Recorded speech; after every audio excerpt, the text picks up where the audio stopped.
नमस्कार प्यारे साथियों, आज मैं बात कर रही हूँ आपके सामने एक ऐसे प्रोडक्ट की जो वंडरफुल है, अनइमेजिंग है। आज क्या होता है कि कभी किसी को छींक आ गई या नोज़ी ब्लो हो गई किसी की भी, तो हम सब डर जाते हैं। ठीक है, तो उस व्यक्ति से हम सपोज दूर रहना पसंद करते हैं। आपको फ्लू होता है, इन्फेक्शन हो जाता है, सर्दी खांसी हो जाती है, या फिर निमोनिया हो गया है, या कोविड-19 का असर हो गया है, तो आज मैं इसी सब्जेक्ट पे आपको बात करना चाहती हूँ। Steam is a part of natural therapy, is a part of Ayurveda therapy, is a part of allopathy therapy. Allopathy में भी स्टीम का महत्व है। तो हम बात करते हैं आज की स्टीम में। आप नॉर्मल स्टीम भी लेते हैं तो बहुत इफ़ेक्टिव होती है, नो डाउट स्टीम बहुत इफ़ेक्टिव होती है, पर स्टीम में यदि कोई पावरफुल इंडिकेट के साथ कोई कैप्सूल्स मिला के आप लेते हो तो उसका इफ़ेक्ट 100 गुना बढ़ जाता है। तो दोस्तों, जो मैं बात करना चाह रही हूँ आपसे वो है इस प्रोडक्ट अमृत शक्ति के बारे में, जिसमें स्टीम में यदि स्टीम में आप इसको डाल देते हैं कैप्सूल को, तो जो इसका स्टीम का इफ़ेक्ट होता है वो आपकी नोज़ के थ्रू होते होते थ्रोट में, और थ्रोट के थ्रू होते होते लंग्स में जाता है। स्टीम जब आप लेते हैं, या कोई स्टीम लेने से पहले एक बात करना चाहूँगी कि कोई भी वायरल होता है या कोई भी कीटाणु होता है या बैक्टीरिया होता है, तो स्टार्टिंग में वो डायरेक्ट अंदर नहीं जाता है, वो 1 या 2 दिन कहीं ना कहीं छुपा हुआ रहता है, राइट। तो जब सर्दी खांसी होती है या नॉर्मल फ्लू इन्फेक्शन होता है, निमोनिया होता है, या कोविड-19 का भी बैक्टीरिया बोलो, तो वो पहले साइनस के पीछे जाके छुपा हुआ रहता है, राइट। फिर धीरे धीरे आके आपके थ्रोट इन्फेक्शन में आता है कि आपको गले में खराश होती है या थ्रोट इन्फेक्शन होता है, या कफ बलगम के रूप में आपको पता चलता है कि हाँ मुझे कुछ हो रहा है बॉडी में। देन वो जाके लंग्स में इफेक्ट करता है, ठीक है। तो यदि स्टीम का असर होता है तो वो डायरेक्ट इफेक्ट आपके नोज़ पे करता है। आप जब स्टीम को माउथ खोल के लेते हो तो वो डायरेक्ट इफेक्ट आपके मुंह से लेके थ्रोट में जाते समय लंग्स में जाएगा। तो थ्रोट के मुंह के द्वारा भी वो लंग्स में गया, और नोज़ के द्वारा भी वो डायरेक्ट श्वास नली के होते होते लंग्स में जाएगा।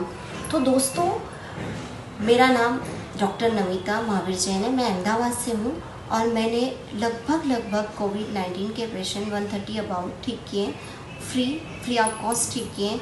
मेरी फ्री क्लासेस ऑनलाइन चलती थी। मुझे कोरोना वायरस का सर्टिफिकेट मिला है, उसमें मैंने एक पार्ट स्टीम थेरेपी का भी लिया था। कितने ही पेशेंट हैं जिनको स्टीम के द्वारा हमने ठीक किया है। केवल स्टीम के द्वारा नहीं किया है, ये ध्यान रखिएगा। Steam is a part of treatment के रूप में इसको मैंने दिया था। इसमें क्या है, यदि आपको कोई भी तरह की नोज़ वाली प्रॉब्लम है, ब्रीदिंग वाली प्रॉब्लम है, अस्थमा वाली प्रॉब्लम है, आप स्टीम इजीली ले सकते हैं। पर अस्थमा की प्रॉब्लम में आपको सिर्फ इतना ध्यान रखना है, यदि आपको किसी स्मेल से अस्थमा है तो आप इसको नहीं लें, क्योंकि इसमें स्मेल है। पुदीना है, कपूर है, अजवाइन है, ये तीनों इंडिकेट ऐसे हैं इसमें इंडिकेट जो बहुत पावरफुल इंडिकेट है। जब आपको ध्यान हो तो बचपन में नानी दादी यदि आपको सर्दी हो जाती थी ना, तो अजवाइन घस के देती थी कि अजवाइन घस लो और सूंघ लो। तो जो अजवाइन, पुदीना और कपूर का, ये तीनों का मिक्स इंडिकेट है, इसमें एक स्मेल है, इसलिए अस्थमा वाले पेशेंट इसको ना लें। बाकी हर कोई इजीली ले सकता है। कैसे लेना है, ये इसका एक नॉर्मल सा शॉर्ट तरीका बताती हूँ आपको। ये लिया, आपने स्टीम में डाल दिया, मैंने ऑलरेडी स्टीम में डाल के मेल्ट कर चुकी हूँ, ठीक है। आपने स्विच को ऑन करें, देन लंबा गहरा श्वास लेते हुए थोड़ा सा फेस को कवर करना है। आपका फैन और एसी आपका स्विच ऑफ होना चाहिए।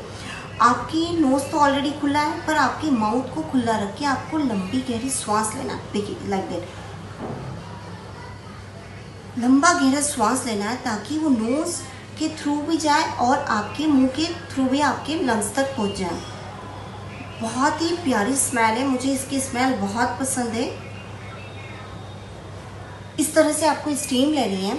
और साथियों, क्या है कि यदि आपको कोविड का इफ़ेक्ट ज़्यादा है, देखिए इसकी सीटी स्कैन होती है जब आपकी लंग्स की, तो उसका रेशियो होता है 1/25, ठीक है। तो 1:7 यदि आपका है तो नॉर्मल है, उसमें हम सब टचिंग हो के आ चुके हैं कहीं ना कहीं, तब आप स्टीम से भी ठीक हो सकता है। 7-15 आता है तब भी आप स्टीम से ठीक हो सकते हैं, मतलब पार्ट ऑफ, नॉट केवल कि आप स्टीम से ही ठीक हो जाएंगे। हाँ, पर यदि 15 के ऊपर रेशियो है तो आप अंडर कंट्रोल रहना, आप आपके डॉक्टर के अंडर ऑब्जर्वेशन में रहना। ठीक है। बाकी आप इस स्टीम को लगभग 2 से 3 बार, 3 से 4 बार भी ले सकते हैं, डिपेंड आपकी कैपेसिटी। एक कैप्सूल एक पर्सन को। हाँ, यदि नॉर्मल सर्दी खांसी है तो आप एक कैप्सूल 4 जने भी ले सकते हैं। एक तपेली में ढक के गर्म पानी रख दीजिए, एकदम बॉईल हो जाए वाटर, उसके बाद ये कैप्सूल उसके अंदर डाल दीजिए, 2 मिनट ढके रहने दीजिए, मेल्ट हो जाएगा। फिर छोटे छोटे बाउल में या छोटी छोटी ग्लासों में उन सबको डिस्ट्रीब्यूट करके आप वो पानी से स्टीम ले सकते हैं। हाँ, ध्यान रखिएगा कि स्टीम का पानी यदि आप इस तरह का कोई स्टीम बॉक्स है आपके पास तो एक पर्सन एक ही पानी को यूज़ करेगा। और दोस्तों, इसका कोई साइड इफ़ेक्ट नहीं है, आपको तो लगभग मालूम भी नहीं होगा क्योंकि ये समृद्ध शक्ति पे लिखा हुआ है।